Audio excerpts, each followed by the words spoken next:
Afternoon, everyone. Ben, welcome back. Welcome back, y'all. Hey, guys, I want to say thank y'all for joining us. Today is Teaching Tuesday, where we discuss all things insurance, including health insurance, life insurance, Medicare, and retirement planning. And today I have none other than Ben Simpson. Ben, welcome back to Teaching Tuesdays. What is up there, John? Hey, before you get started, Yeah, what is it? I wanted to thank everybody that we've been able to help with Teaching Tuesdays. I know you've helped more than I have because I've only been on here. I'm just call me part time. Yeah. Like my But the part-time future host. is so bright for those people, John. Absolutely. I got to wear shades. Okay. Well, look, are you gonna keep them on the whole time? Yeah. I thought, yeah, no, I'm serious. They're getting so much out of it. They're just, shining a bright light. Just shining bright Yeah, I don't want to go blind. all over? We're Okay. teaching Well, so much listen, stuff. Ben, I see something in your background that I want to talk about. What is it? It ain't the map. That is a It beautiful map of Nebraska, I believe. yeah, it's not the map. It's the BBB stuff. What's that? Hey, we're accredited now. We went through a little background check with the Better Business Bureau. You believe that? Really? We So passed it. how so how hard is it to get the accreditation? Tell me about it. Well, they do an interview and they check you out and make sure that you are who you say you are, and they give you a little check mark and put your name on a little website. Oh, and it just fell. Look at that. Right. Remember last time I was dealing with my light going on and off? Yeah. No, we always have surprises. Well, hey, Ben, look, y'all. I know we got some viewers. I want to say thank y'all so much for joining us for Teaching Tuesday. Today we got a hot topic. Ben, remember last time I said some media outlets say they have a hot topic. Well, today we got a hot topic about insurance, okay? And we're going to talk about insurance on our job. But before I get started, Ben, there's two things we need the people to do. Do you remember what they're supposed to do, Ben? They need to ask us questions, John, because that's the only way we're able to really answer them. Okay. Okay. So there's three things people need to do. The first thing is we need you to like our video. Ben, you in them glasses. The second thing, we need you all to share our video because the information we give is breaking news. We got to get it out to the masses. And then last, Ben just told y'all this is a fully interactive platform. So we need y'all to ask questions, give us happy faces, emojis, thumbs up, all that stuff. And right now, y'all, I'm in Dallas. It is 78 degrees. Ben, where you at? Omaha, Nebraska, and I don't know what the temperature is, but it's not nice. Maybe 50 Is that why you got on that and windy. big pullover coat thing? Hey, you see that? Yeah, no. I'm just showing muscle. That's all I'm Okay, doing. all right, throw it down, big All guy. right, well, listen, Ben. It is Teaching Tuesday, so we got to teach the people. Are you gonna keep those glasses on the whole time? Yes, yes. Okay. You No, know, you you brought props. You brought props. I'm bringing my props now.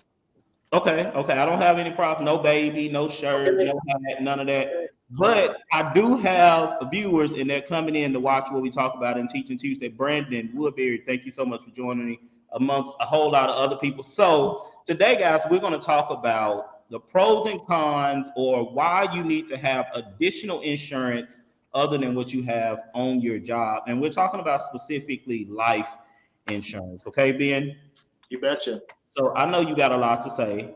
I got not a whole lot, but I'll kind of, just have fun with this. But listen, y'all, it's cheap, right? I can go. I started my new job in example. I started my new job. I filled out the paperwork.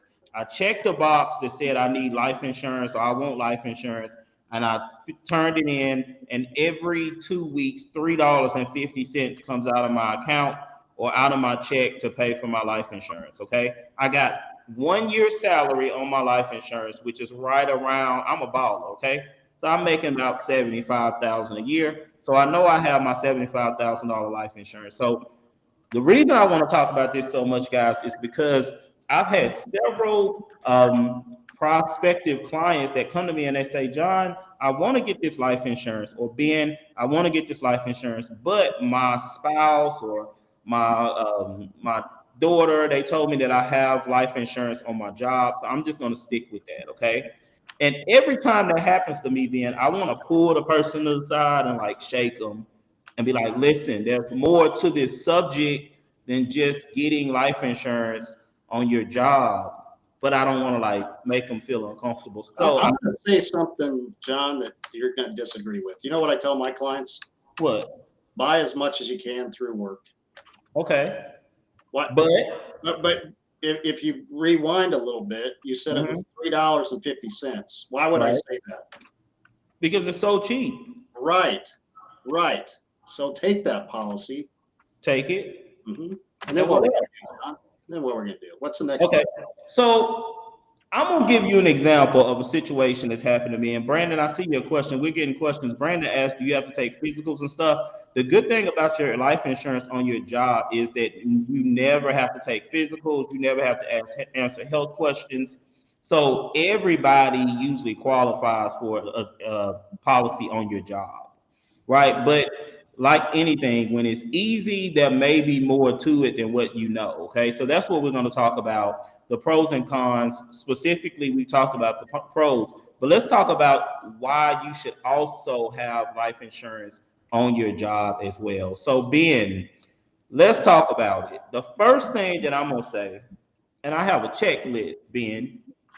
You always have a checklist. I got a checklist. I got my list right here. But the first thing that I hear people say is, I have life insurance on my job, but I don't have enough. Tell me about that, Ben. You don't have enough insurance? I don't, well, I only have $75,000 on my job. Is that all I need? Well, it depends, I guess. We're going to take a look at your debt. We're going to take a look at your income. We're going to take a look at your mortgage and then any education needs that you have for a family member, child, spouse. And 75,000 doesn't go a long ways. Right. You know, even if you're a single person, there's other ways that you can kind of do that to create some income down the road. We encourage people to definitely pick up life insurance, and the earlier the better. Because we were doing a little research ahead of time. This kind of blew me away. The average person only stays at a job for like 4 years, and if you're younger, what was it, like 2.5 years? Yeah. So Yeah. we want you to take control back. Okay, don't leave it in the hands of your employer. You know, the first thing to go if your employer is not doing well is your benefits. So just keep that in mind, especially with job, and I won't say job hopping. Everybody's out looking for a better opportunity, and there's a lot of them out there right now, especially with the what do they call it, the Great Resignation, John? The Great Resignation. So basically, what you're saying, Ben, is I have this insurance on my job.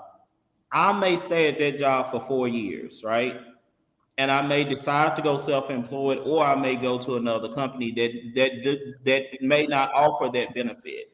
So at that point, I lose that insurance when I go or when I leave that job. Is that what you're saying, Ben? Yeah, most of the time, not every time, but I would say 95% of the time over 16 years of me doing this, it's not portable. I can't take it with me, meaning it ends. So it's like term insurance essentially for 4 years, if that's the average, right?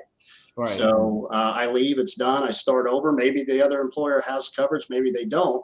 But like I said, we want to put that situation into our clients' hands where they have control. Okay. Right. So when we go back to, and guys, whenever Ben and I meet with you guys, we ask you, the first question is, what are we getting this insurance for, right? Is it income replacement? Is it paying off debt? Is it leaving money to a spouse to take care of children? Whenever I look at those situations, unless you're a person that have very little responsibilities, very little debt, your 1 year salary on your job is not going to take care of your family for the next 10 years, right? It may take care of them for that 1 year, right? I pass, it's January, the payout is 60, $75,000. That's going to pay or take care of my child or my family for the next year. But after that second year, what is my spouse going to do for income, my income replacement? Okay. The good thing is when you have separate insurance from your job or life insurance from your job, you can get larger amounts. Like I can get to 300,000, 500,000. Brandon even asked if with his employer, if he goes over $500,000, they ask for evidence of insurability, right? So in that case, being it would be an exam and all of that stuff like you had it on your own anyway. You see what I mean? So if you're gonna Well, now I'm gonna stop you right there. okay, So we have a lot of companies that, well, we have one company I can think of right now that will go up to $3 million non-medical, meaning wow, they're just going to pull in your medications and do a little lookup of any conditions you may have had in the past, and that's what they're going to base the decision on. hmm, So, and we have simplified issue companies where you answer 10 health questions.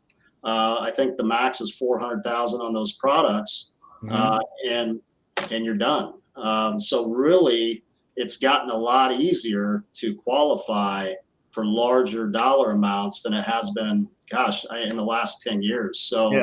So it's pretty exciting for consumers, and the prices have can't come way down as well. So really, competition in the marketplace has driven that. So, but that's a great question, Brandon. And So and that I'd probably segue right into what we were just getting ready to talk about.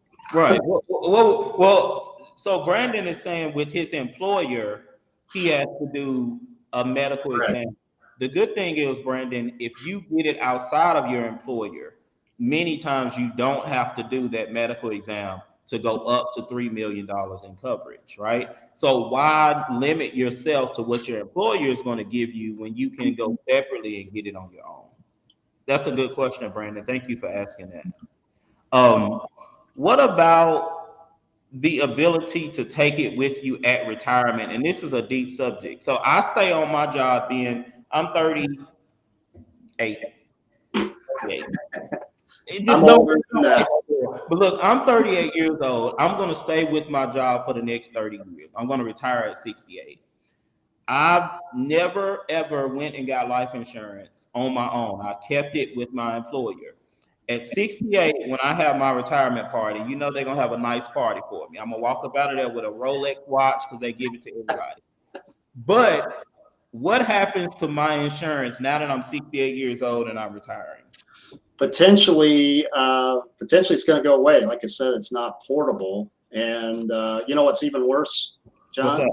That you What? can't take it. What? Now you're not healthy. That's where I'm going. Now So you can't qualify, right? right. So let's break it down for the viewers, okay? Because we got a lot of viewers in here actually. So guys, listen. You stay on this job because you have life insurance with your job. So you stay with that life insurance. At 61, you now have diabetes. You had a heart attack at one time. Some things happen, right?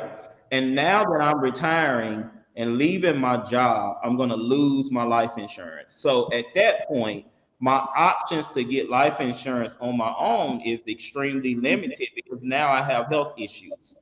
And then the insurance that I can get is more expensive because I'm older, right? Because we know insurance, and we talked about this being is based on age and health, and a lot of different factors. But age and health has a lot to do with the cost and the amount of insurance that I can qualify for. So getting it when I'm 38 compared to when I'm 68 is a completely different ball game. Would you agree, Ben? Absolutely. Okay. Okay. So you can't take it with you. So when we look at just a few reasons why, for one, depending on if you're trying to give income replacement to your spouse for children's college funds and all of that, it's not going to be enough for that. Okay. That's one. You're only getting 1 year salary, maybe 2 years salary, right? So that's not enough to do that. I can't take it with me at any point. Not when I retire, not when I get fired, or not when I quit. Right? It's gone. It's going to leave. Whether it's either going to leave now or later. But ultimately, when I leave my job, that life insurance is going to leave too. But Ben, here's another point I want to bring up, and I want you to get deep in it. You may have to take off them glasses, but No, I like them. okay. I thought we had a breakthrough. No. So, what about limited options? Like Brandon mentioned the $500,000 term, right? But what if I want to do an IUL? Or what if I want to do a whole life? Or what if I want to build a life insurance policy that gives me some type of investment strategy? What can I do about that when I have? Well, the choice really, it's not yours. You're going to take whatever the employer is giving you, right? So if they have that option, I will give you a scenario I ran into here 2 weeks ago, where there was a cash value policy, and this was a universal life, which is probably the most common when it comes to group. Mm-hmm. If you have that type of situation where you do have universal life and you've been with the employer forever, you may have a significant amount of cash value in there. What we did with this client was taking basically a $60,000 life insurance policy. We took the cash value out, we paid up a whole life policy, and they went from 60,000 to 85,000 in benefit, and they don't ever have to make a payment again. The payment when they left, John, was like $160 a month. So the Wow. price like went up triple, and now we've created a situation where they don't have to make another payment, and we increased their death benefit by 25,000. So not a ton, but it's not something they're going to have to worry about ever again. It's paid up. That 85,000 is going to be there for them. So that doesn't happen very often. But if you are in that unique situation where you do have a cash building policy, it is a good thing to review because you may be able to take that lump sum and turn that into a larger benefit without payment for the rest of your life. Okay, and in this case, it would be reaching out to your human resource department, getting who manages their policies, so that you can get your in-force illustration and all that, right, Ben? Well, I would contact the company directly. There's nothing worse than me having, let's say, Brandon contact his HR manager and putting more work on my HR manager. Now they don't like me and John All because we right. give them more work. So, Mhm. let's call the company direct and see what's going on with the policy. And, we'll keep the HR manager happy with us and with you because they're busy people, right? So, let's contact the carrier, get an in-force illustration, see it just like John said, and see what's going on with that policy for sure. All right, good deal. So Ben, let me ask, anyone have any questions? Remember, this is completely interactive. Brandon, thank you so much for asking your question. And we're getting some more. Let's see. Jason Winston, he asked a question. He said, what about children policies on your job? Many times, you can go ahead, Ben. Well, yeah, no, it could be an option. It could not be an option. It's just dependent upon what company, I guess, is being offered through the employer group. And typically you're going to be paying a higher cost, usually much less benefit, right? $5,000, $10,000 worth of coverage.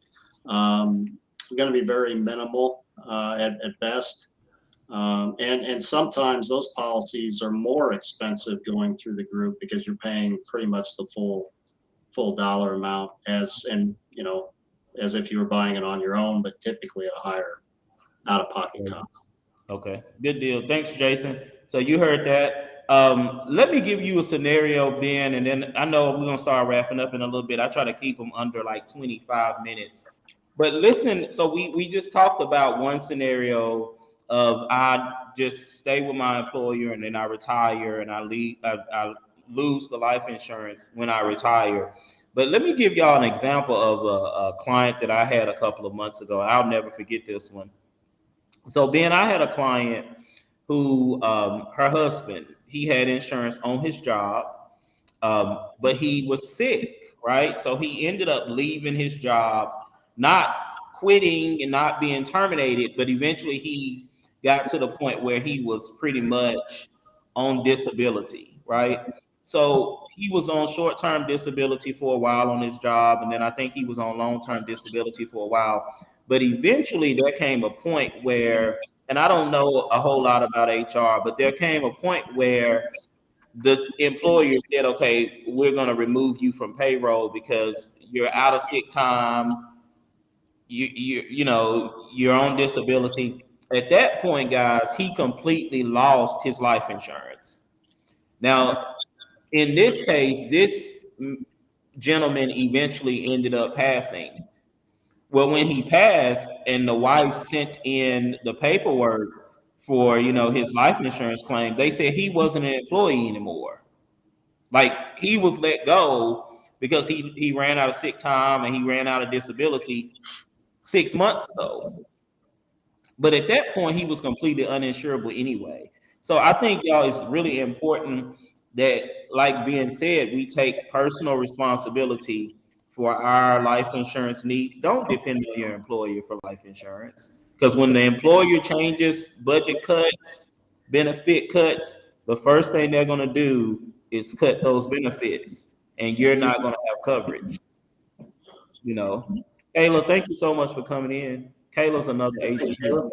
She's amazing. What you say, Ben? Oh, I said thanks, Caleb. Yeah. Appreciate the comments. So guys, that's all that I have. Does anybody else have any questions? Ben, are you getting any questions over there? I don't have any other questions. I don't. Do you think I should give away some money, John? Why not? Give it to me. I give you money every day. Money? Are we just giving out money? Yeah, I was gonna say, the reference, "The future's so bright, I gotta wear shades." I don't know if I've got anybody old enough to know who actually sang that song. Why don't you put it in the chat box? John, you're not even old enough to remember who sang that song, I don't think. Okay. So so you're putting away? I'm gonna give a $10 gift card to somebody. A $20 gift card. I said 10. You just are okay. you throwing 10? I'll put 10. I'll put 10 with it. I'll do it 20. I'll do it 20. So we're doing a $20 gift card to who, Ben? To anybody that names the song first in the chat box. What song is it? What's the reference? Who's the band that sung, "The future's so bright, I gotta wear shades"? Somebody can Google that. Kayla, come on and Google. Brandon, Google. Lee, Google. Jason, Google. Michelle, is Michelle here? Yeah, I think so. Okay, so what is it? $20 if they can answer who sung "The future's so bright, I gotta wear shades." Because we're so helpful, we're creating bright individuals out in our audience. Okay. Are you getting any? I don't think any. I got nothing. There you go. All right, Kayla. John, have your address. All right, Kayla. Throw that in the. That's exactly right. Kayla, I'm gonna cash app you. That way, I don't even have to have her address. And Kayla, then I got to cash app John. There you go. She has 2 beautiful sons, a nice husband. She deserves to take the boys to Chuck E. Cheese and get them one slice of pizza. And if you didn't know, Kayla was correct with $10.3. That is the correct answer. Great job. Oh, I thought it was $10.2. No, come on. All right. So listen, y'all. Hey, I want to tell y'all thank you so much for joining us today for Teaching Tuesday. Today, we discussed several reasons why having life insurance on your employer is usually not enough. So we talked about it not being enough coverage. We also talked about it having limited options in terms of whole life and universal life. We also said you cannot take your life insurance with you when you leave your employer. And lastly, it's cheaper to have insurance for your children separately. Take control, people. Take control. Take it back. Don't forget. Thank you, Debbie. There you go, y'all. Well, hey, guys. Debbie, thank you for joining us. Y'all have a good night. It's Teaching Tuesday again. It's about 7:30 here in Dallas, Texas. It's a beautiful night. I'm about to hit the gym. Ben, you go home and shovel snow, and I'll catch up with y'all later. Oh, that's cold, man. See you guys. Thank you so much. All right. Bye.